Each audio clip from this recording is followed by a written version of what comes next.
Muhammad Hatta, atau yang lebih dikenal sebagai Bung Hatta, terlahir dengan nama asli Muhammad Atta. Beliau lahir di Bukit Tinggi, Sumatera Barat pada tanggal 12 Agustus 1902 dari keluarga ulama Minangkabau. Sosok Muhammad Hatta tidak bisa dilepaskan dari perjuangan kemerdekaan Republik Indonesia.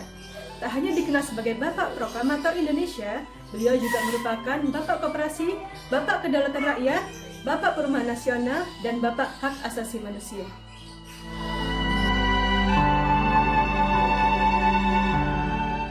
Muhammad Hatta lahir di Minang pada awal tahun 1900-an. Pada era tersebut, banyak kaum ulama dan kaum intelektual berbeda zaman. Perbedaan dialektika tidak mengganggu Muhammad Hatta. Tidak ada rasa dendam, rasa benci, atau keinginan saling meninggalkan. Semua gagasan, pemikiran, dan keinginan individu terkalahkan oleh besarnya rasa tanggung jawab akan persatuan.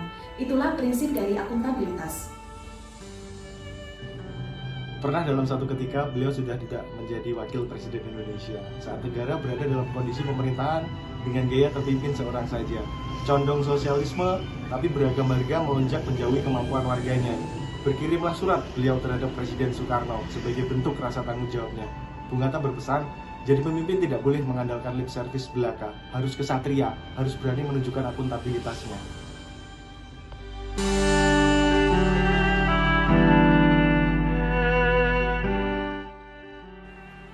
Semangat nasionalisme yang dibangun oleh Bung Hatta adalah semangat kebangsaan. Dia seringkali dituding bahwa dia tidak memiliki semangat kemerdekaan yang kuat. Namun tudingan itu tidaklah benar. Dia seringkali mengatakan bahwa kemerdekaan suatu bangsa tidak akan pernah tercapai tanpa adanya semangat kebangsaan. Dalam semangat kebangsaan itu, dia menempatkan nasionalisme sebagai proses pembebasan bangsa dari kolonialisme dan penjajah. Memiliki kekuatan untuk mendorong potensi demokrasi bangsa Indonesia adalah satu caranya.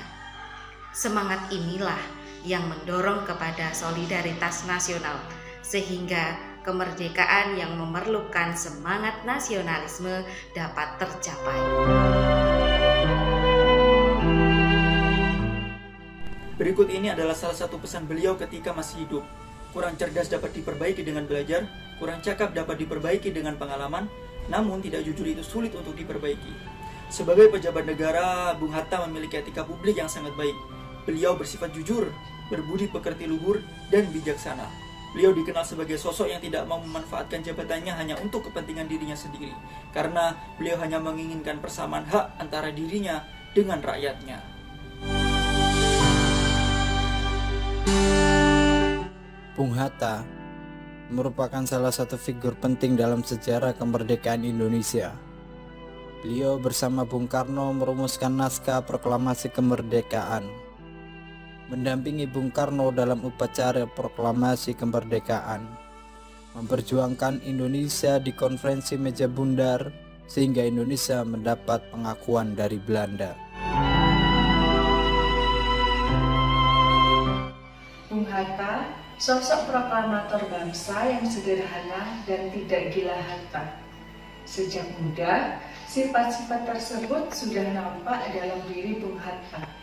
Bung Hatta memilih untuk berjuang menggapai kemerdekaan dengan hidup miskin, dipenjara, bahkan diasingkan ke daerah-daerah terpencil, daripada harus bekerja dengan penjajah dengan gaji yang besar.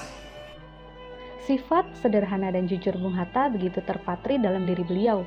Salah satu contoh ketika beliau melakukan perjalanan ke Belanda untuk berobat.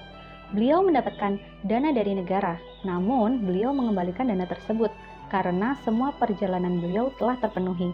Hal seperti ini yang mendorong Indonesia menjadi negara yang bersih, anti korupsi. Tidak ada keinginan untuk menghabiskan ataupun menggelapkan uang negara untuk kepentingan pribadi.